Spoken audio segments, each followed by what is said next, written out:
네, 오늘 하나님은 사랑이심이라 라는 제목으로 요한일서 4장 말씀 함께 나누겠습니다. 우리 왼쪽에 계신 분께 인사 나누시겠습니다. 당신은 사랑받기 위해 태어났습니다. 네, 또 반대쪽을 향하여서 당신은 사랑하기 위해 이 자리에 있습니다. 축복하시겠습니다. 네, 사랑 잘 하고 계시지요? 우리는 사랑이라는 단어에 가슴이 설레고 뜁니다. 왜일까요?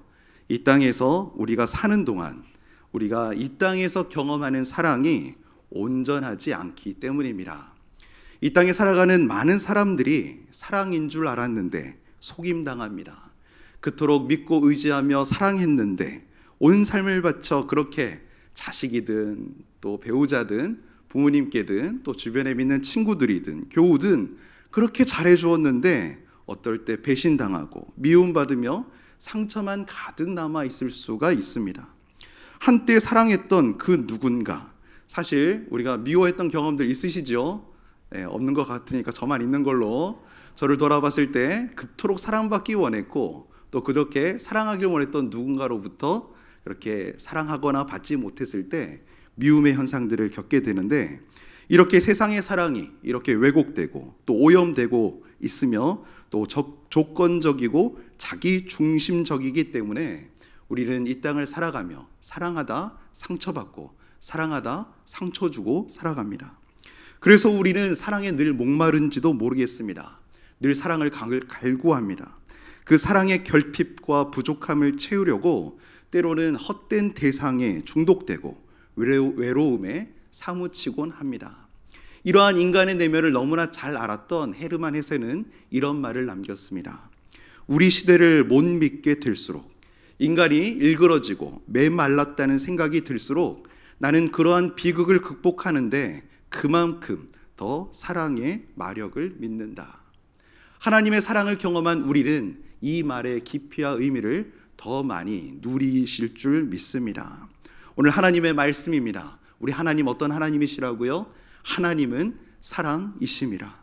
오늘 제한된 시간이지만 이 시간 가운데 우리 하나님의 사랑, 세상이 오해하고 착각하는 내용들을 짚어보고 또 우리의 삶에서 하나님의 사랑이 어떻게 우리에게 주어졌는지, 그리고 우리는 그 사랑으로 말미암아 어떤 사랑을 실천하며 어떻게 살아내야 할지에 대해서 함께 묵상하고 또 기도하며 결단하는 시간 되기를, 또 하나님의 사랑의 능력을 구하는 시간 되기를 간절히 축원합니다. 가장 먼저 하나님의 사랑, 그 본질의 의미를 먼저 살펴보고자 합니다. 하나님은 사랑이시라, 이 표현, 하나님의 다양한 속성 중에 한 가지를 꼽아서 이야기하는 것이 아닙니다. 하나님은 곧 사랑 그 자체라는 의미입니다. 저명한 신학자인 D.A. 칼슨이 하나님의 사랑이라는 책에서 이런 말을 남겼습니다. 하나님의 사랑은 인간이 단순히 느끼고 경험하는 따뜻한 감정이 아니라 하나님의 공의와 거룩함 안에서 이루어진 사랑이다. 아멘이시지요? 오늘 요한일서 4장 말씀을 읽으시면서 이 내용의 깊이를 아마 누리셨으리라 생각이 듭니다. 조금 어렵게 느껴지십니까? 하나님이 사랑이심을 이해하기 위하여 부모가 자녀를 사랑하는 모습, 이것을 비유로 삼아 말씀드리겠습니다. 부모는 자녀를 사랑하기에 칭찬과 격려만 하겠습니까? 아니지요. 잘못된 길로 가는 자녀를 바로잡기 위해서 때로는 정신을 차리라며 따끔하게 훈계하기도 하고 때로는 사랑의 매를 들기도 합니다. 이 모든 행동의 중심에는 무엇이 있습니까?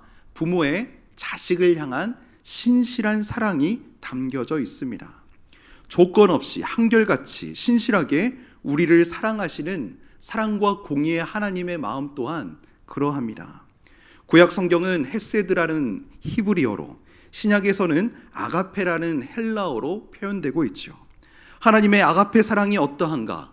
오늘 요한일서 4장 외에도 로마서 5장 8절 말씀에서는 이렇게 기록되고 있습니다. 같이 한번 읽어볼까요? 우리가 아직 죄인 되었을 때 그리스도께서 우리를 위하여 죽으심으로 하나님께서 우리에 대한 자기의 사랑을 확증하셨느니라. 아멘. 창조주께서 자기의 피조물을 살리시려고 죄로 죽어 회복할 수 없는 존재, 다시 이어질 수 없던 관계를 회복시키시기 위해 하나뿐인 독생자, 자기 아들을 대신 죽이시는 그 대가 지불로, 그 희생으로 우리를 사랑하셨다는 말씀입니다. 오늘 이 말씀의 깊이를 더 깊이 묵상하실 수 있기 바랍니다. 세상은 하나님께서 우리에게 베푸신 이 사랑을 알지도 못할 뿐 아니라 사랑이라는 단어로 인하여 많은 부분들을 오해하고 깨닫지 못하고 있습니다. 사실 이것은 우리 또한 마찬가지인데요. 우리는 사랑이라는 단어를 통해 여러 가지를 함께 떠올리고 있습니다만 같은 여러 가지 의미들을 같은 말로 사용합니다. 사실 사랑에 대해서 다루고 있는 좋은 책들이 많이 있지요. 그 책들에서도 이 사랑의 의미, 개념에 대해서 먼저 많이들 다루고 있습니다. 쉽게 생각하면 이런 부분들이 있을 듯 합니다. 젊은 세대, 또 20, 30대 피가 끓는 청년 세대는 사랑에 대해서 어떻게 인식하겠습니까? 믿음의 청년들은 아니겠지만 어떤 사람은 이 사랑을 성적 쾌락으로 여긴다든지, 때론 어르신들 가운데서는 사랑을 젊을 때 한때 경험하고 끝나는 것으로 생각하는 그런 한계적인 인식을 가질 수도 있겠죠. 사랑에 주어진 여러 개념들을 잘 구분하고 우리가 인식해야 한다고 여러 가지 사랑에 관련된 책에서 다루고 있습니다.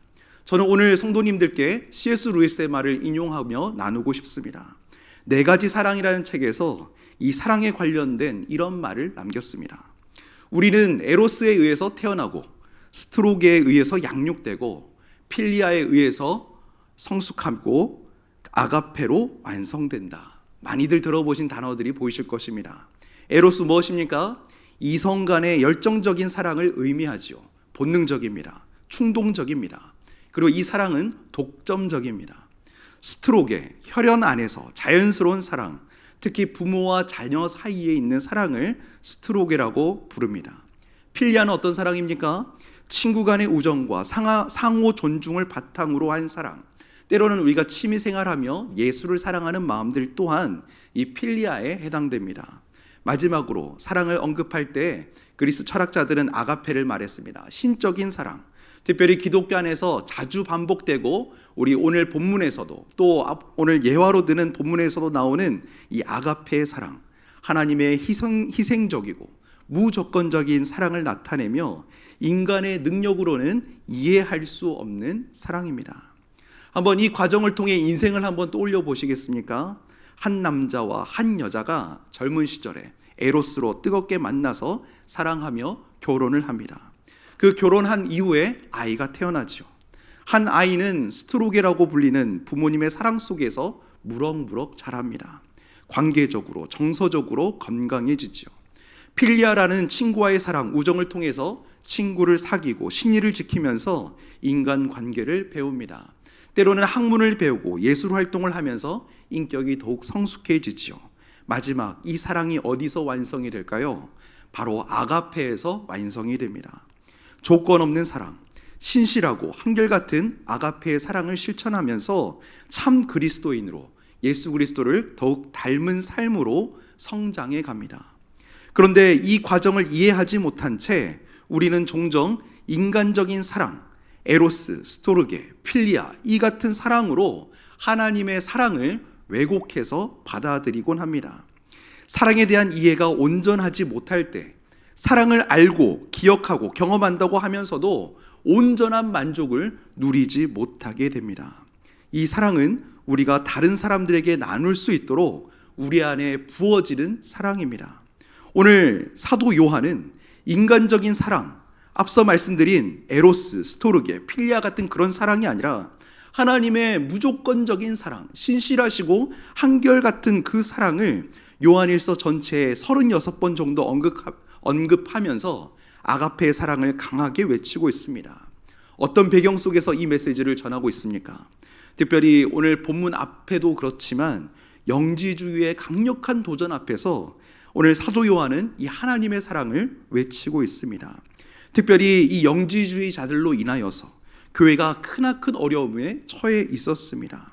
많은 성도들이 상처받고 교회가 성도들이 뿔뿔이 흩어지는 모습을 보면서 서로가 서로를 붙들어주지 못하는 공동체가 되어버려 쓰러지고 아파하며 무너지는 그 공동체를 보며 전하는 사도 요한의 메시지입니다. 오늘 7절, 8절 말씀 우리 다 같이 함께 읽으시겠습니다. 사랑하는 자들아, 우리가 서로 사랑하자.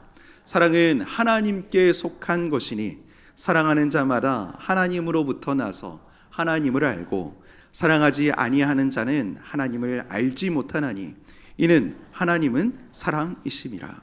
아멘. 영지주의자들이 심각하게 도전하고 공격했습니다. 이 시대의 배경인데요, 지금 영지주의라는 거짓 가르침에 교회가 공격당하고 있습니다. 영지주의의 가르침이 무엇입니까? 예수께서 육신을 입고 사람이 되셨다는 사실을 받아들이지 못하게 만듭니다. 하나님의 성육신이 없어도 괜찮다. 예수님의 속죄 사역이 없어도 오케이다. 믿음의 공동체 안에서 십자가의 희생과 대속의 은혜를 삭제시켜버리고 자신이 누군지를 깨닫기만 하면 된다는 식의 교리로 사람들을 현혹시키고 있습니다. 그노시스라고 불리는 신비한 체험, 신비한 지식, 이것만이 특별하기에 이것을 누리는 사람만이 구원 얻는다며 그렇게 사람들에게 속였습니다. 그뿐입니까? 영지주의자들 교회 안에 들어와서 또 교회 안에 들어와 가지고 성경 말씀을 배우고 익히는 일반적인 방법으로는 절대 신령한 지식을 얻을 수 없기 때문에 이것들을 다 던져버려라. 그리고 일반적인 신앙생활 하지 말고 너희의 모든 것을 다 포기하고 일상을 포기하고 더 많은 시간과 열심을 내라고 그렇게 잘못 가르쳐서 성도들을 혼란에 빠뜨렸습니다. 더구나 당시 신령한 지혜를 구했던 영지주의자들, 일상을 살아내는 교회 공동체의 구성원 한 사람 한 사람을 귀하게 여기지 않았습니다. 그리고 성도들 간에 나누는 사랑, 모임 이런 것들을 다 시간 낭비로 생각했습니다. 영지주의 이단들, 성도와 성도들이 서로를 판단하고 무시하면서 교회 공동체의 질서를 무너뜨리도록 하는 데 힘썼습니다. 사랑하는 성도 여러분, 참 진리의 공동체 열매가 무엇이겠습니까? 진리를 붙드는 공동체는 어떤 열매를 남기겠습니까? 우리가 진리를 배우는 까닭이 있죠. 교회를 온전히 세우고 믿음의 지체들을 사랑하며 하나님의 사람들로 세워나가기 위함입니다. 다른 일을 판단하고 정죄하기 위해서가 아닙니다. 참 진리는 어떻게 한다고요?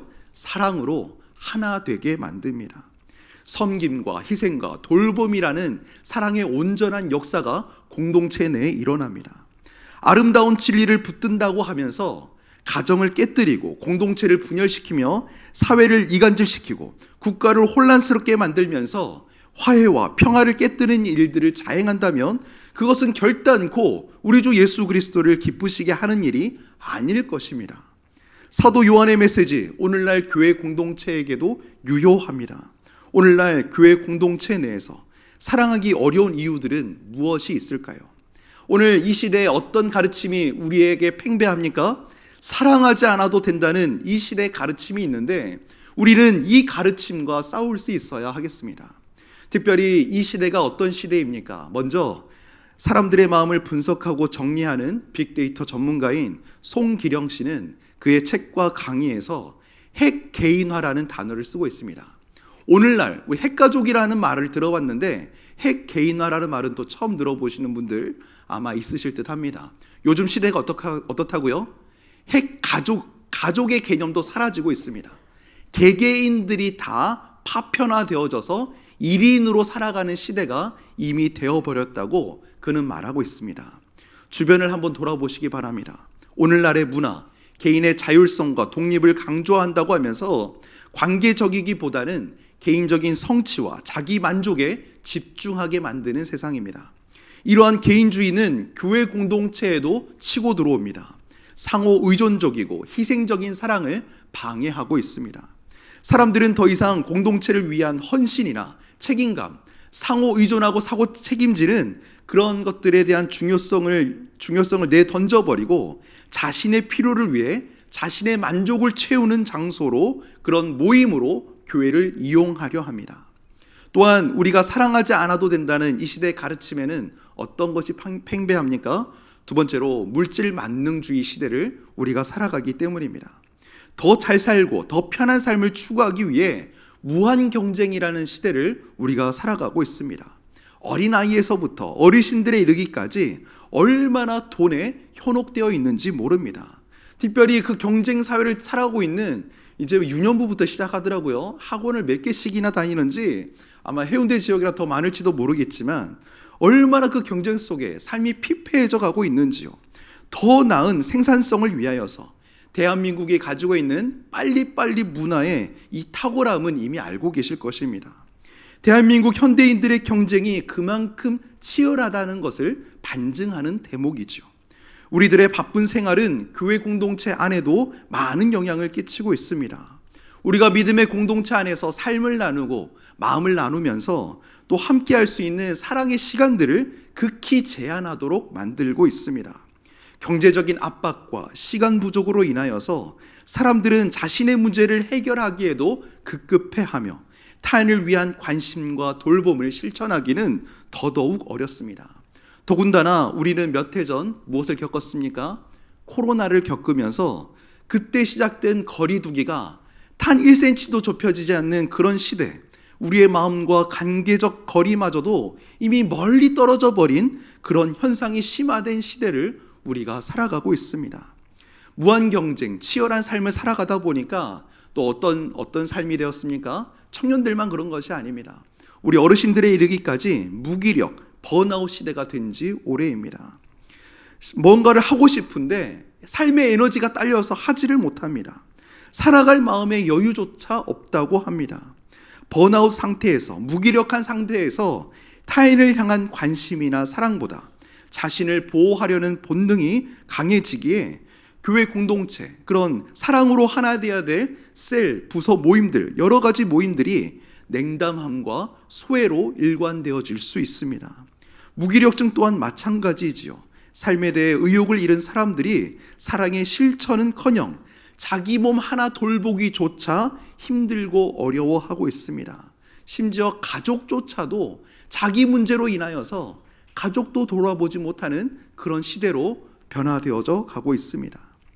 요한은 이러한 흐름에 맞서서 오늘 믿음으로 살아가는 성도들에게도 동일하게 말씀을 선포합니다.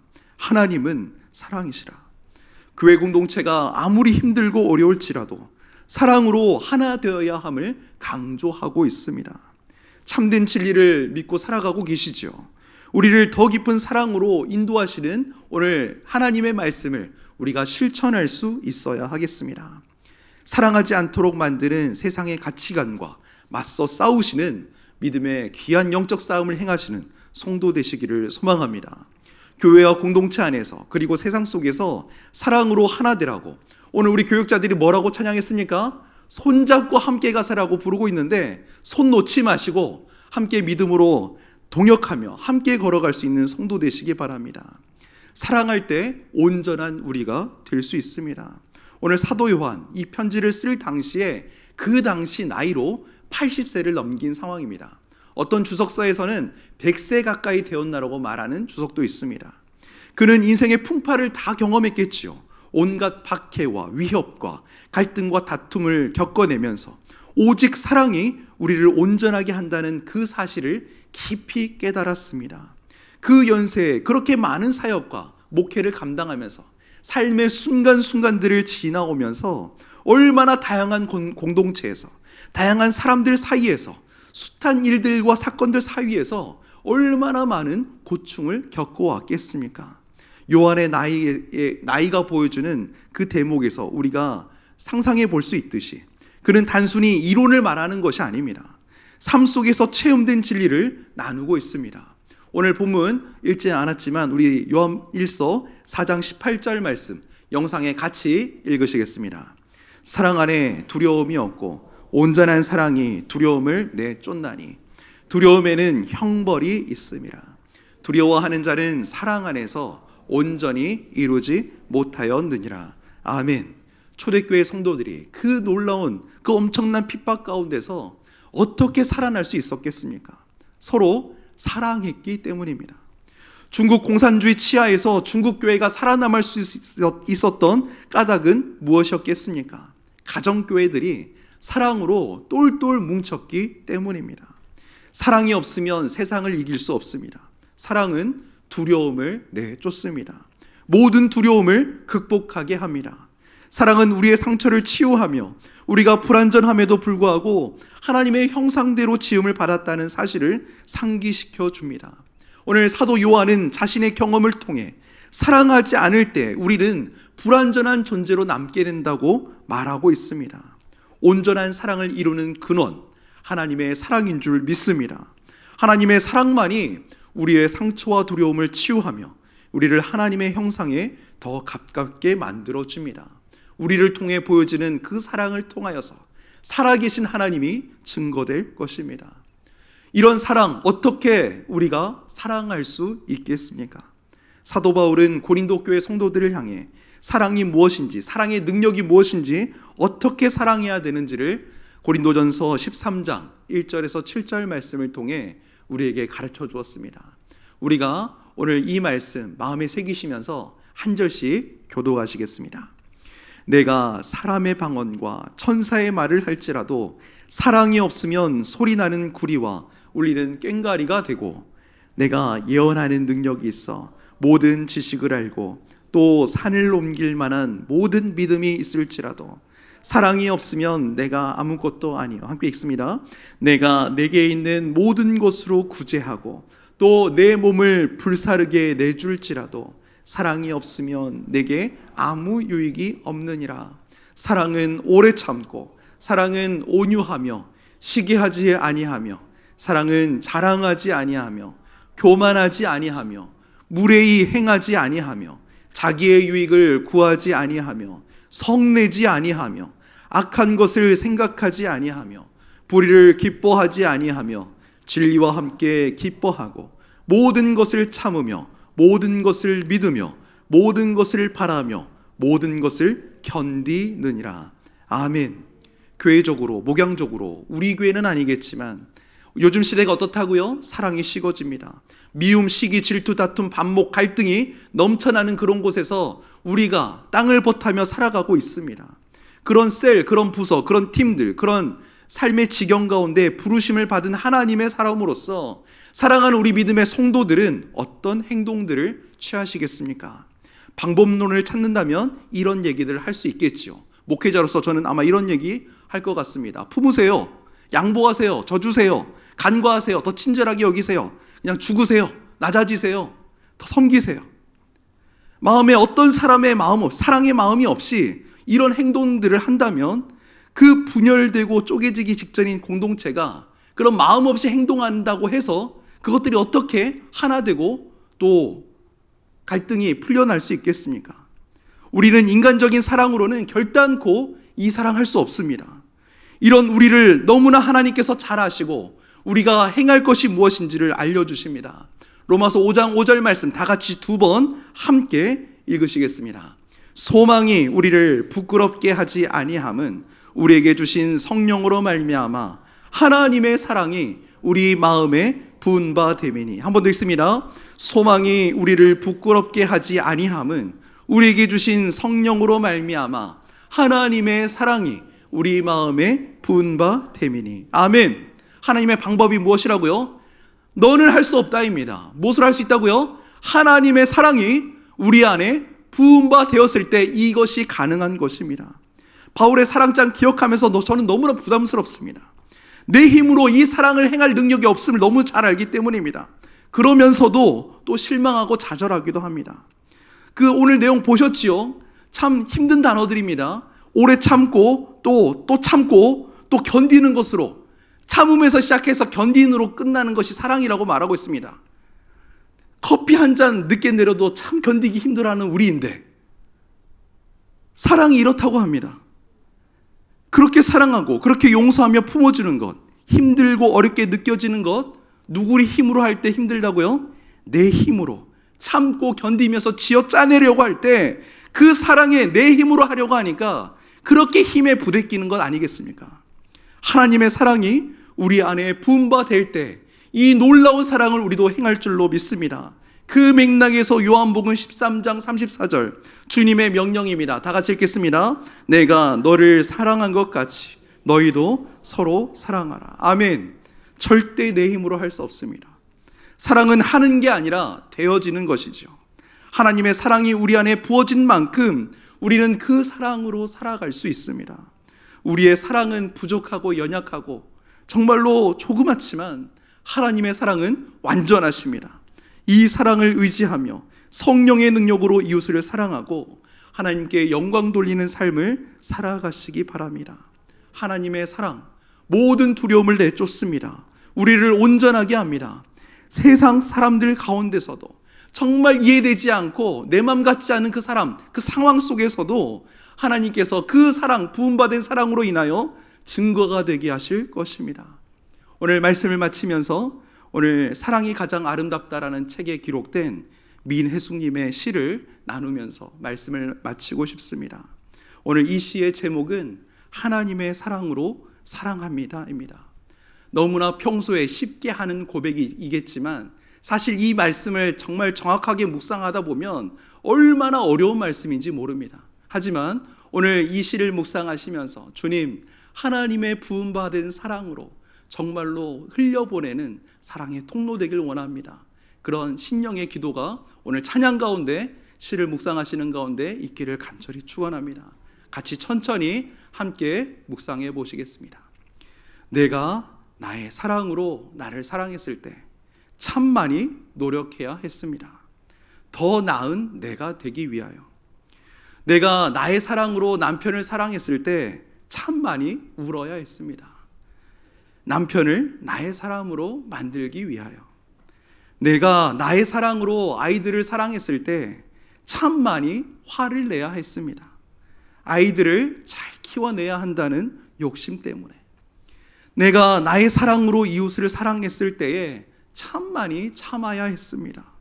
그들을 사랑해야 한다는 윤리 때문에. 이제는 하나님의 사랑으로 사랑합니다. 더 큰 사랑으로 사랑을 하니 사랑하는 일이 쉬워졌습니다. 사랑하는 일이 기쁨이 됩니다. 사랑하는 일이 감사가 됩니다. 사랑의 공급을 끝까지 받는 사람만이 끝까지 사랑할 수 있습니다. 가장 많이 사랑받는 사람만이 가장 많은 사랑을 전할 수 있습니다. 오늘 이